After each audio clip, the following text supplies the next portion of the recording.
The Willow-wren and the Bear by the brothers Grimm. Once, in summertime, the bear and the wolf were walking in the forest, and the bear heard a bird singing so beautifully that he said, "Brother Wolf, what bird is it that sings so well?" "That is the king of birds," said the wolf, "before whom we must bow down." In reality, the bird was the willow-wren. "If that's the case," said the bear, "I should very much like to see his royal palace. Come, take me thither." "That is not done quite as you seem to think," said the wolf. "You must wait until the queen comes." Soon afterwards the queen arrived with some food in her beak, and the lord king came too, and they began to feed their young ones. The bear would have liked to go at once, but the wolf held him back by the sleeve and said, "No, you must wait until the lord and lady queen have gone away again." So they took stock of the hole where the nest lay and trotted away. The bear, however, could not rest until he had seen the royal palace, and when a short time had passed, went to it again. The king and queen had just flown out, so he peeped in and saw 5 or 6 young ones lying there. "Is that the royal palace?" cried the bear. "It is a wretched palace. You are disreputable children." When the young wrens heard that, they were frightfully angry and screamed, "No, that we are not. Our parents are honest people. Bear, you will have to pay for that." The bear and the wolf grew uneasy and turned back and went into their holes. The young willow wrens, however, continued to cry and scream, and when their parents again brought food, they said, "We will not so much as touch one fly's leg, no, not if we were dying of hunger, until you have settled whether we are respectable children or not.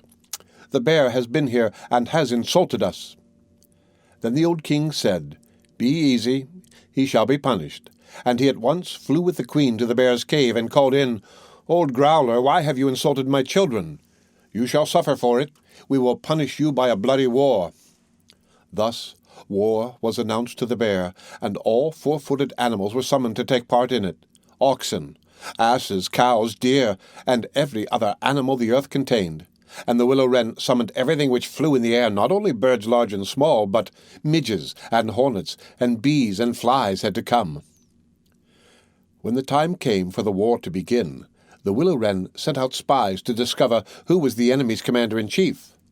The gnat, who was the most crafty, flew into the forest where the enemy was assembled, and hid herself beneath a leaf of the tree where the password was to be announced. There stood the bear, and he called the fox before him and said, "Fox, you are the most cunning of all animals. You shall be general and lead us." "Good," said the fox, "but what signal shall we agree upon?" No one knew that, so the fox said, "I have a fine, long, bushy tail, which almost looks like a plume of red feathers.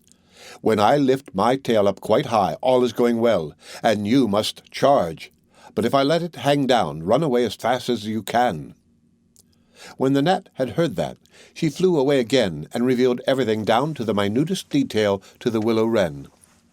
When day broke and the battle was to begin, all the 4-footed animals came running up with such a noise that the earth trembled. The willow-wren with his army also came flying through the air with such a humming and whirring and swarming that everyone was uneasy and afraid, and on both sides they advanced against each other. But the willow-wren sent down the hornet, with orders to settle beneath the fox's tail and sting with all his might. When the fox felt the first sting, he started so that he drew up one leg from pain, but he bore it, and still kept his tail high in the air. At the second sting, he was forced to put it down for a moment. At the third, he could hold out no longer, screamed, and put his tail between his legs. When the animals saw that, they thought all was lost and began to flee, each into his hole, and the birds had won the battle. Then the king and queen flew home to their children and cried, "Children, rejoice! Eat and drink to your heart's content. We have won the battle." But the young wren said, "We will not eat yet.